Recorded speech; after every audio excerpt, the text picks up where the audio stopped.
India में आजकल हर तरफ बस एक ही चीज की धूम है, इलेक्ट्रिक व्हीकल्स। सरकार की तरफ से भी जबरदस्त पुश है, पेट्रोल डीजल के दाम बढ़ ही रहे हैं और इसी ईवी की लहर के बीच आ रहा है एक नया SME IPO, victory electric vehicles international limited. तो चलिए सीधा मुद्दे पर आते हैं। सवाल ये नहीं है कि ईवी फ्यूचर है या नहीं, वो तो है, ये हम सब जानते हैं। असली सवाल ये है कि क्या ये कंपनी विक्ट्री इलेक्ट्रिक व्हीकल्स एक इन्वेस्टर के लिए सही दाव है। इस पूरे विश्लेषण में हम इसके बिजनेस को बारीकी से देखेंगे, फाइनेंशियल्स को समझेंगे और उन छुपे हुए रिस्क्स को भी सामने लाएंगे ताकि हम एक साफ सुथरे नतीजे पर पहुंच सकें। तो सबसे पहले ये कंपनी करती क्या है?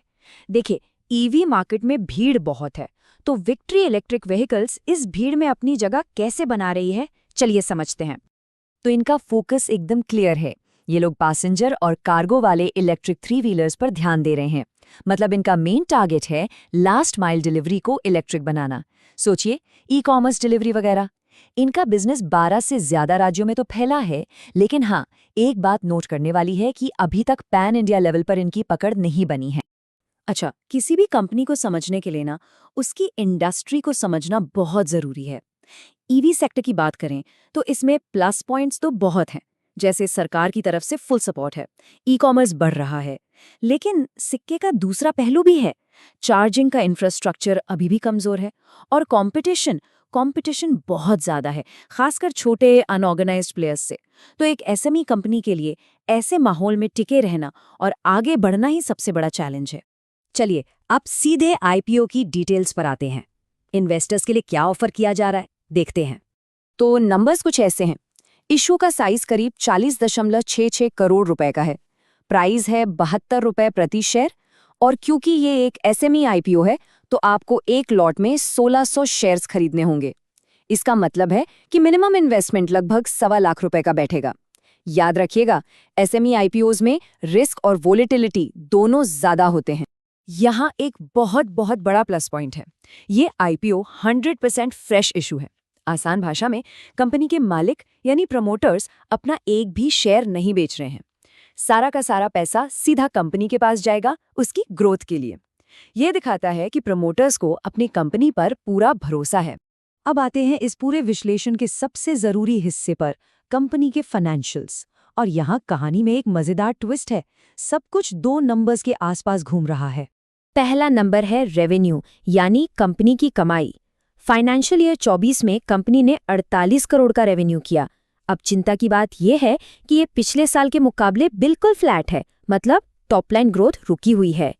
लेकिन अब देखिए दूसरा नंबर, प्रॉफिट आफ्टर टैक्स, यानी सारा खर्चा निकालने के बाद का मुनाफा। ये FY24 में था 4.9 करोड़ रुपए, जो पिछले साल के 80 लाख से लगभग 6 गुना ज्यादा है। एक जबरदस्त उछाल।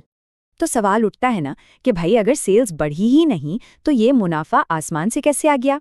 ये एक बहुत जरूरी सवाल है जो हर इन्वेस्टर को पूछना चाहिए। और इस पहेली का जवाब सेल्स में नहीं बल्कि एफिशिएंसी में है। कंपनी ने अपने ऑपरेटिंग मार्जिन को बेहतर किया है और अपने खर्चों पर लगाम लगाई है। दूसरे शब्दों में कहें तो ये प्रॉफिट ग्रोथ सेल्स से नहीं बल्कि बेहतर मैनेजमेंट और कॉस्ट कटिंग से आया है। ठीक है, तो अब देखते हैं कि वैल्यूएशन और फंड्स के इस्तेमाल का क्या सीन है। क्या 72 रुपए का प्राइस सही है और कंपनी इस पैसे का आखिर करेगी क्या?